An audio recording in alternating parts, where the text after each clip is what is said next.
Good. Folks, good morning. We're going to call this lecture Hedonism Part 2, and recall we are working out of the textbook, The Fundamentals of Ethics, as well as the Ethical Life. I just wanted to recap some of the things that we talked about last time before we left. We had clarified the versions of hedonism presented by Epicurus and Mill, and distinguished them from the initial version of hedonism that the author presented. Remember, the initial version was one that was highly subjective. It said that what will bring us happiness is what gives us pleasure. It recognized that as individuals, what brings us pleasure will be individual to us. So in other words, that suggests that there's this semi-objective concept called pleasure that brings people happiness, although it might take various forms. Now, I hope many of you noted that most of the author's criticisms of hedonism, especially early on, seem to attack that earlier subjectivist version, and that the modified versions of hedonism by Epicurus and Mill may not be as easily kicked to the proverbial curb, as it were. Now recall that Epicurus' version of hedonism, I said, is a form of moderate hedonism, and we talked about the idea of having a clear mind as being conducive to happiness. He wasn't so much concerned with what kind of pleasure, what we would call raw physical pleasures. So this sort of goes against the popular mischaracterization of hedonists. Hedonists wanting to run around and get as much pleasure as possible. That is not the take of Epicurus or of John Stuart Mill. They contend that the intellectual or mental pleasures are actually the ones that are conducive to a good life. And this is largely because they are of higher quality, and also because they don't have the sort of negative ramifications of short-term pleasures. Short-term pleasures not only are less long-lasting, they are more likely to be accompanied by pain. And this is why I said that Epicurus' version of hedonism is sometimes portrayed as you best become happy, not by actively pursuing pleasure, but by figuring out what brings displeasure and avoiding those things. Or the popular account is, you maximize your pleasure through minimizing your pain. We'd also talked about some of the things that he believed chiefly bring displeasure. That is, having inaccurate ideas that can actually make your life worse in the long run. And I explained that his view of what a human being is that we are fundamentally material beings. We are made up of material substance. We experience reality through our senses. It stands to reason that when the material self dissolves, there is no longer a self to speak of. This is why he contended that we should not fear death. Because for him, when you die, you are worm fodder. In other words, this sort of negates the idea of eternal life. And he says this shouldn't make you sad. This ought to make you happy. Because if your life is largely pain-filled, at least you know it's what? Yeah, it's going to end sometime. You also have no reason to fear what might be the horrors of the afterlife. Hades. He says, when you think of, this is where I ended last time, so part of the beauty of this point of view is, when you think of life as a finite commodity, even if your life is far from perfect, it is probably more likely that you will find value in something when it's a finite commodity. You'll value it for the little bit of life that you've got. And instead of squandering it, you'll try to make the best of it. You'll try to make the best of it. Now, Mill's version is very much like Epicurus's version. As a matter of fact, if you did the reading, you saw that he quoted Epicurus directly. And as a sort of refutation of people who misunderstand their version of hedonism, he says, my opponents accuse hedonism of being pig philosophy. He says, if you think that's the case, then you have misunderstood me. He says, better to be Socrates dissatisfied than a pig satisfied. What he's getting at there is that the life that is seeking merely the lower pleasures is actually of lower quality than the one that actually seeks the higher pursuits. And I mentioned this before, I'll mention it again. Socrates is sort of the quintessential ancient Greek philosophical figure who is constantly asking questions. He lived a moderate life, and his moderate life that he lived was a good one. Well, why? Well, partly because he pursued, higher, more important things. What we might call the pleasures that one can get from thinking about things, even though thinking about those things doesn't always get you answers. And admittedly, it can trouble your mind sometimes, asking life's difficult questions. But that's where real pleasure comes. It comes from actually exercising your higher faculties, rather than your baser instincts and baser urges.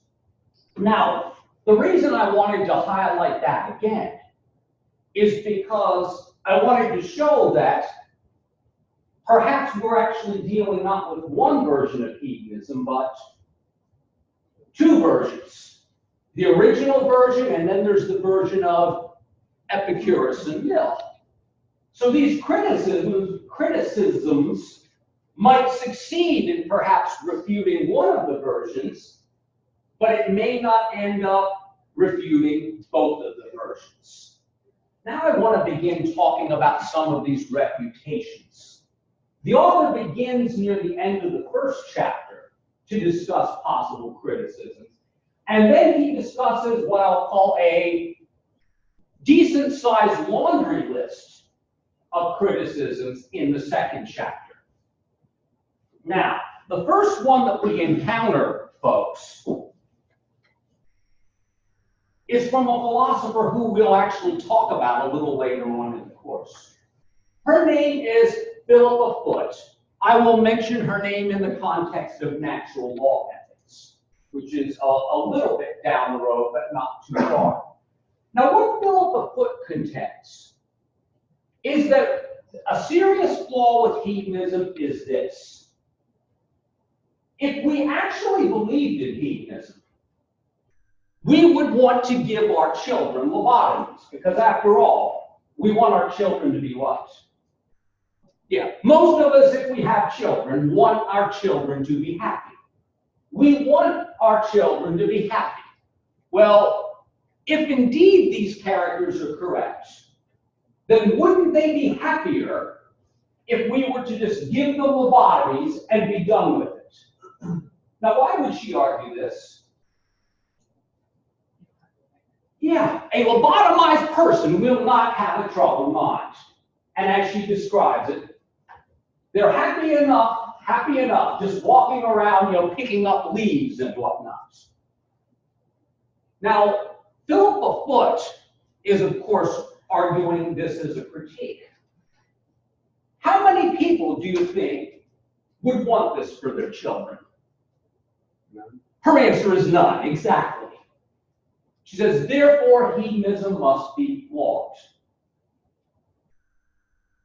So the lobotomy thought experiment, if put into logical form, would look like this. The author doesn't do this. I'm going to do this.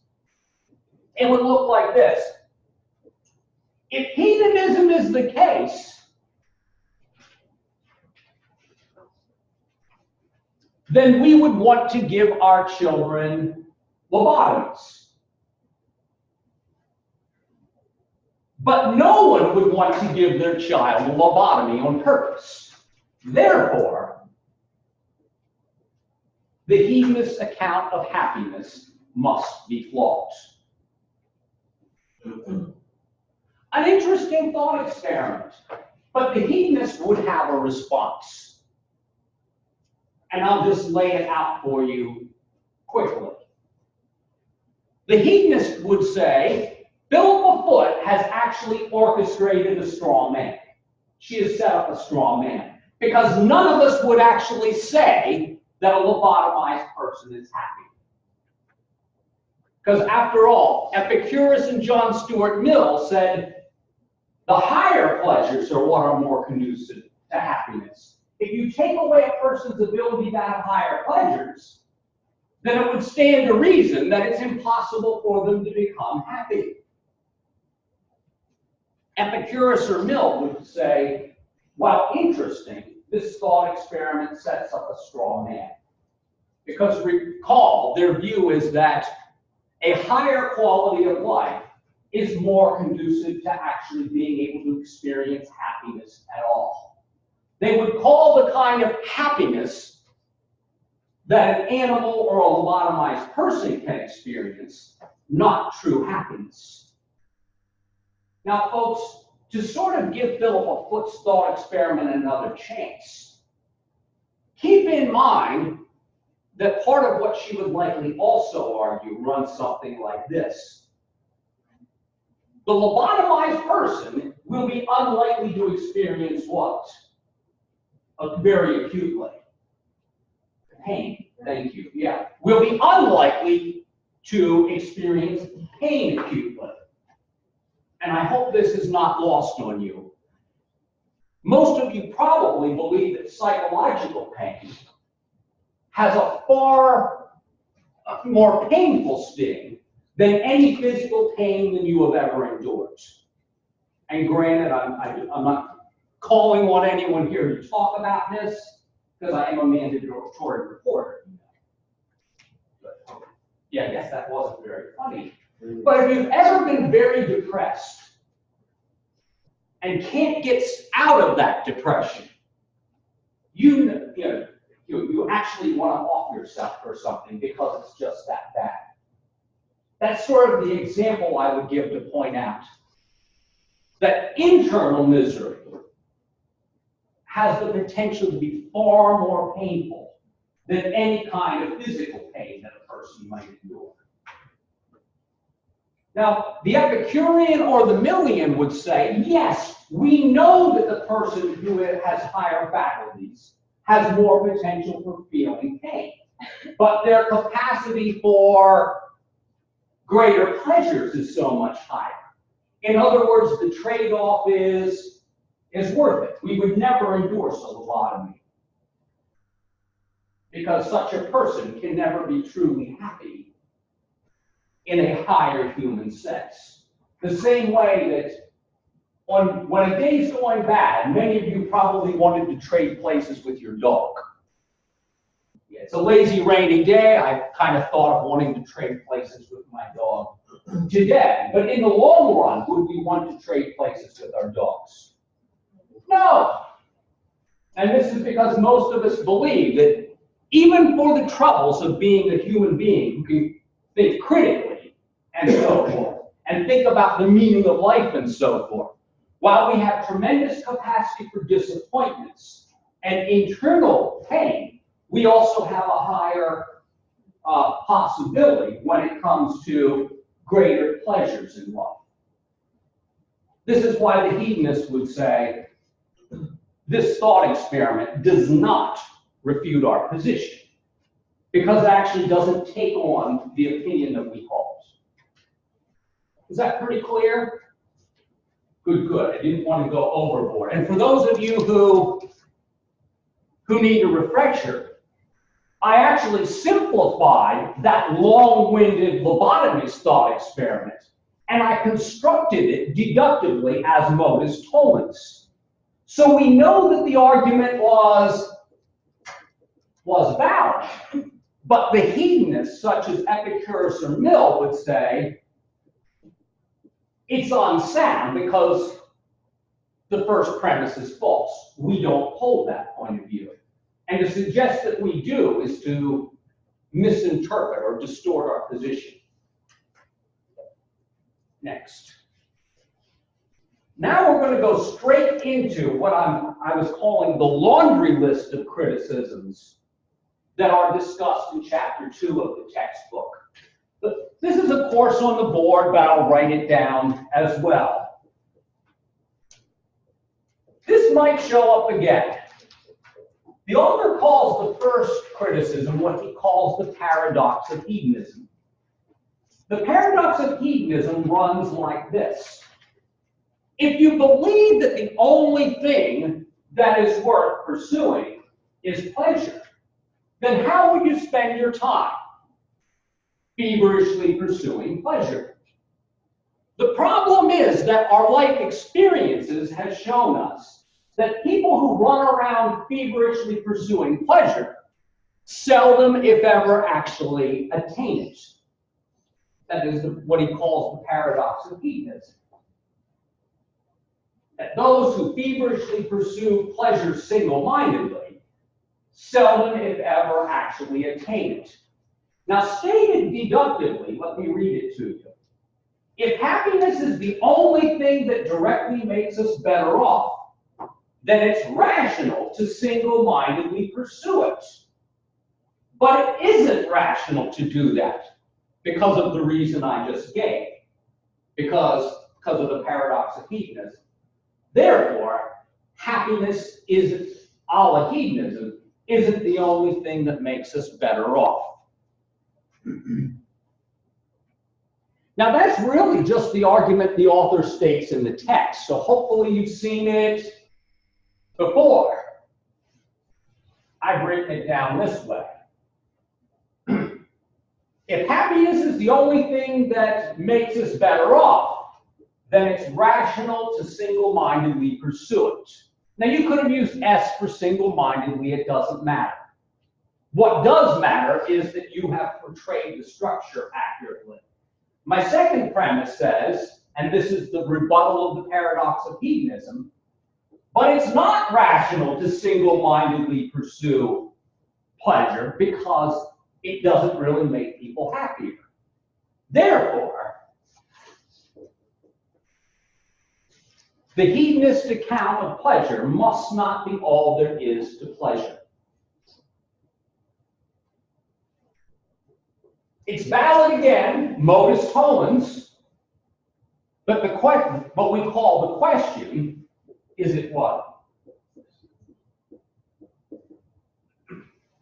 Is it sound? Take a guess what the hedonist would say. Both versions of hedonism would say, we agree with you. This doesn't seem to be a wise approach, but it doesn't mean that we're wrong. It just means that when you try to pursue something too feverishly, things don't often go well. So whether you're a Millian Epicurean hedonist or a subjectivist hedonist, it doesn't mean that you will necessarily find this rebuttal sound, because you're likely to say what? Mill would say, this premise is false.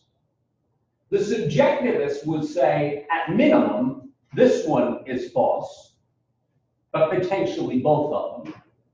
Is that pretty clear, I hope?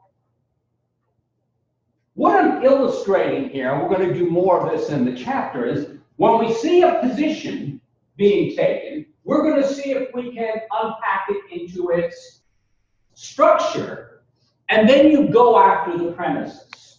In other words, you see if the premises are actually true. Yes? I don't mean to make you repeat yourself, but when you were saying that, whether it's the subjective hedonist or the moderate hedonist, yeah, I agree with those.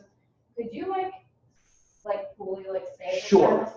Okay. Sure. This premise says, if happiness is the only thing that directly makes us better off, then it is rational to single-mindedly pursue it. Now that's what this criticism says is the position. John Stuart Mill, or Epicurus, would say, I don't agree with this premise. Because even though happiness is what we seek, it's not a good formula to say you want to 100% focus on that. Because we've seen and experienced that it doesn't work out. So we don't accept this premise. We don't accept the idea that you ought to single-mindedly pursue it. As a matter of fact, we don't think it's wise that you should single-mindedly pursue what? Anything, for that matter. Life is too rich for that. Now, the subjectivist might actually think that it's wise to single-mindedly pursue happiness. But that's up in the air. Some of them might say it is. Some of them might say that it isn't. So at best, this might be an attack on the subjectivist version, but it certainly doesn't attack the stronger version of hedonism presented by whom? Epicurus and Mill.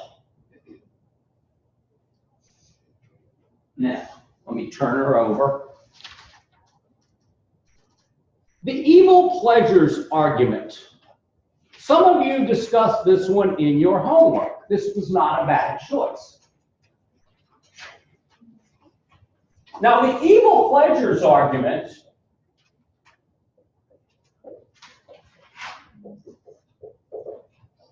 highlights the fact that there are some people that get their pleasures through doing things that most of us regard as evil. We don't need to give too many examples, but most of us would say that the person who gets pleasure from harming other people is a person who is getting satisfaction from evil pleasures. Think of your own example if you want. Now, here's how the argument goes. If hedonism is true, you can just call it H. If hedonism is true, then happiness that comes from evil deeds is just as good as happiness that comes from kind and decent actions. Now, when we say just as good, we mean in terms of net happiness for the individual that pursues it. And by the way, this is going to sound subjectivist, not that I agree with it. Who am I to say that the person who enjoys harming other people doesn't get enjoyment from it? It's actually pretty clear to me that sadistic people do get joy out of being sadistic. And that when they enjoy things like that, they actually feel displeasure when people who they want to harm doesn't come to fruition. So this is what the author's getting at here. If hedonism is true, then pleasure that comes from evil deeds is just as good as happiness that comes from kind and decent actions. Now, the second premise in this critique says, but happiness that comes from evil deeds is not as good as happiness that comes from kind and decent actions. That long sentence basically says, not even. Well, what's the conclusion? Therefore, not H. Hedonism must not be a viable account of human happiness. This form is again what? It's a valid form. It's again modus tollens, which I've stated in the notes. So the question is actually, is it? Yeah, we have to call the question again, is it sound? And soundness is determined by whether or not the premises are undoubtedly true. Now, I've stated here, however much we may like this argument and want it to succeed, recall that the hedonist, and when I'm talking about, I'm going to talk about both versions. Recall that the hedonist contends that anything that the person views as beneficial is happiness. So the claim that evil deeds are less worthy than decent actions wouldn't be a premise that they'd be likely to accept. Now, that's sort of long-winded. to put it very bluntly. The author of the text and I would agree that while the subjectivist version of hedonism would call the first premise true, they would call the second premise false, because they would say, because it's subjective, we have no way of making that claim. Now, for those of you who thought this was the strongest argument, you may have argued like this. The person who gets pleasure out of evil things is likely to become unhappy in the long run. Because after a while, no matter how successful you are, you're going to run out of people to be equal to. In other words, it's not a good long-term program for happiness. And you know what? You got a point there. Because if you make the world a worse place by doing harm to other people, the cliche is what comes around goes around. It's likely to come back and harm you. And by the way, that's exactly why someone like Epicurus and Mill would say that this first premise is false. They would say our version of hedonism does not make the claim that they are equal.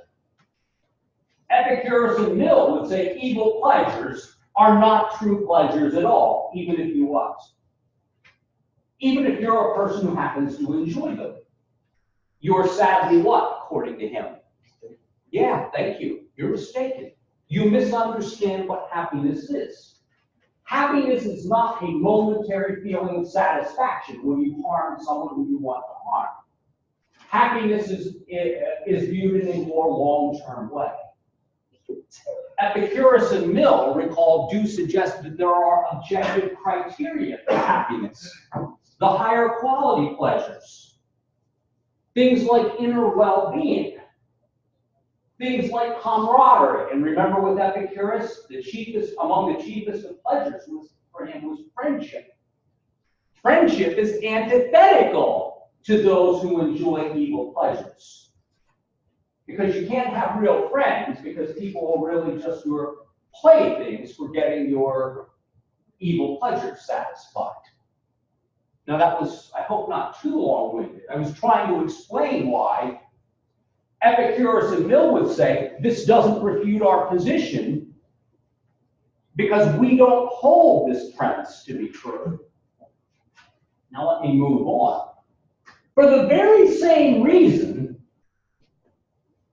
that Epicurus and Mill would rebut the evil pleasures criticism, this is the same reason why Mill and Epicurus would say that the two worlds criticism does not refute hedonism. Now, how did the two worlds, well, I'll explain it. The two worlds criticism is in many ways structurally and conceptually similar to the evil pleasures argument. How many of you noticed that? It is conceptually similar. Now, the two worlds critique comes from a philosopher who we'll talk about later on. His name is W. David Ross. We will encounter him directly in chapter 16, which means it's a little more than a little ways off. Now, Ross contends that if hedonism is the case, this is the two worlds argument. He says, if hedonism is the case, then a world with the same net amount of pleasure that is gained through kind and decent pleasures is just as good as an identical but opposite world, where there was the same net amount of pleasure, but people got their pleasure by doing evil things. So if there were two worlds with equal net amounts of pleasure, but one's pleasure was derived from kind and decent pleasures, the other from those pursuing not so nice things, then they would be worlds that were equally good from a pleasure standpoint. Now, Ross's next move is to say, but these two worlds would not be equally good. Now, why would he say that? If they have the same amount of net pleasure, wouldn't they be equally good? Yeah. Yeah, he would say that the world in which people get their pleasure from evil pleasures couldn't be a better world. Because such a world wouldn't do what? Yeah, it wouldn't actually bring about greater pleasure. Now, his point is in many ways very much like Mill and Epicurus' point, that there are certain kind of pleasures that are what? Better than others and actually conducive to real long-term happiness. Now, because I said that his critique of hedonism holds some similar views to Epicurus and Mill, I hope you understand why Epicurus and Mill would have an answer. Epicurus and Mill would say we disagree with this first premise because these two worlds, even if they supposedly had equal amounts of net pleasure, that's not what we mean by pleasure. We mean actual well-being. And besides, we don't think they would be equally good, no matter what the ignorant people who like evil pleasures think. Does that make sense? In other words, even though this structure is what? It's again valid, it's modus tollens. Epicurus and Mill would argue that this first premise is false because we don't think this is true. Now, just like Epicurus and Mill would say this first premise is false and therefore this is valid but unsound, the radical subjectivist hedonist would say this second premise is false. Because indeed, if pleasure is in the eye of the beholder, then evil pleasures are no better or no worse than kind and decent pleasures. Because we make that claim, this is false according to the subjectivist. Ergo, no matter your stripe of hedonist, you would have an answer back.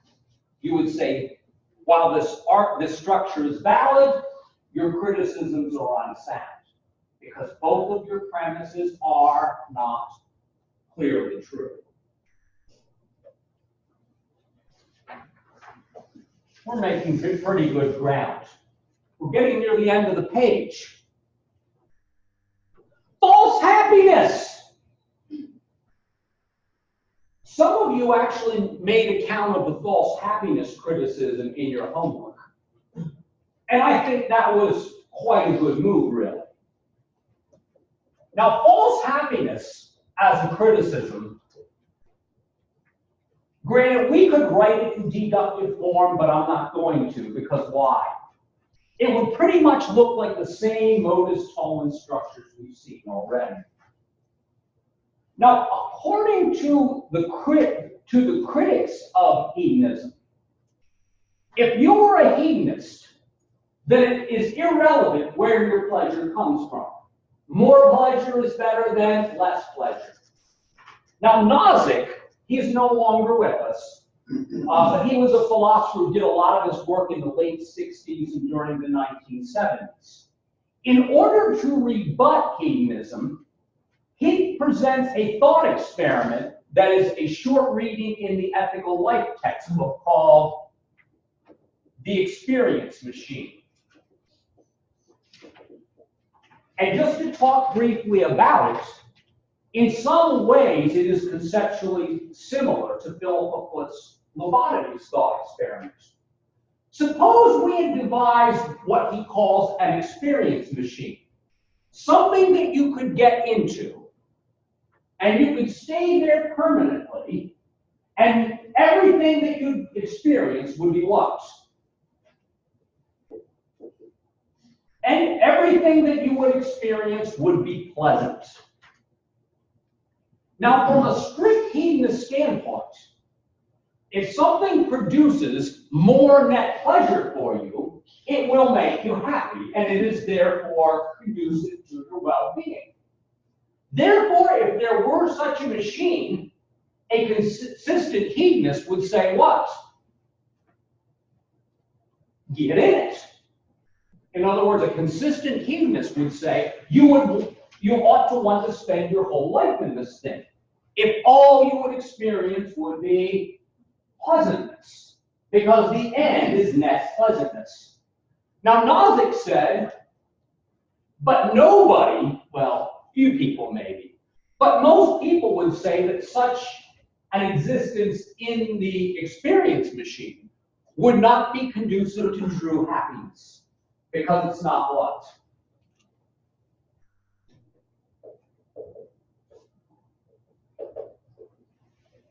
Because it's not real. Now, certainly on one level it's real. Does anyone know what I mean? Yeah. In other words, you are having these experiences. So indeed, on some level, it is real. But what he means is, because it's virtual, it's not actual. It is false happiness. Now, folks, I could imagine that some people might actually disagree with Nozick and say, yes, I would step into it and stay there forever. Because I think my son would probably like to live permanently in a video game where you can kill a lot of the bad guys, or the people coded as the bad guys, and even if they kill you, you get to what? You get to respawn afterward, right? You don't get to feel any of the pain. And for those of you who actually would like to feel the pain, guess what you could do?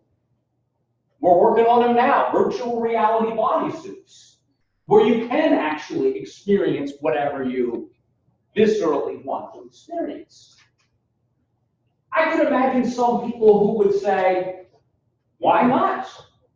Because how do we know that our own life is not a form of virtual reality anyway? It's getting very matrixy, I admit. But yeah, there's no way that we could know what's real and not real. But Nozick would say, come on, Dan. We take it for granted that this, whatever we're doing right now, is real, whereas whatever dream you had last night wasn't real, no matter how pleasant it was, and no matter how much you might like to step back into it temporarily. Now, perhaps a better criticism, I won't say a better criticism, that's a little bit arrogant. I think perhaps the easier way of looking at this. Have you ever known a person who thought that they were happy, but it was based upon false information? I'll go for the easy example. The person who thinks that he has been happily married for 20 years. Everything seems normal. He has a decent, happy, loving relationship. And then take a guess what bomb gets dropped on him. Oh, your wife has had a series of affairs over the last 20 years. In other words, your whole marriage was pretty much a what? It was a lie. What you thought was false. Now, most of us would say that person's lack of information about what was really going on enabled him to think that he was what? Think that he was happy. But few of us would likely say he was truly happy, because it was based upon false beliefs. Now, what I'm trying to get at here is the idea that I believe most of us think that happiness is really only meaningfully called happiness when it's based on some kind of reality, as opposed to some kind of psychological falsehoods. The same way, we would say a person who is in an abusive relationship. Yes, my abuser loves me. We would say that person is based upon, or I should say, is holding psychologically false views. Thus, his or her perception that he or she is happy is actually false. In other words, we can get it wrong whether we're happy or not. We would say that that's not real happiness, it's false happiness. Now, you're going to get a reprieve from the quiz, a tiny little bit, because we have a couple of things to go over yet. I do want to go over the autonomy conversation, which is a powerful one. We want to look at life's trajectory critique And we also want to look at this argument from multiple harms before we move on. And finally, this is my conclusion. Even if, even if we think that hedonism is incomplete, does it accurately portray a big piece of what most of us take to be happiness? And should that matter? Cheers. Hold that thought.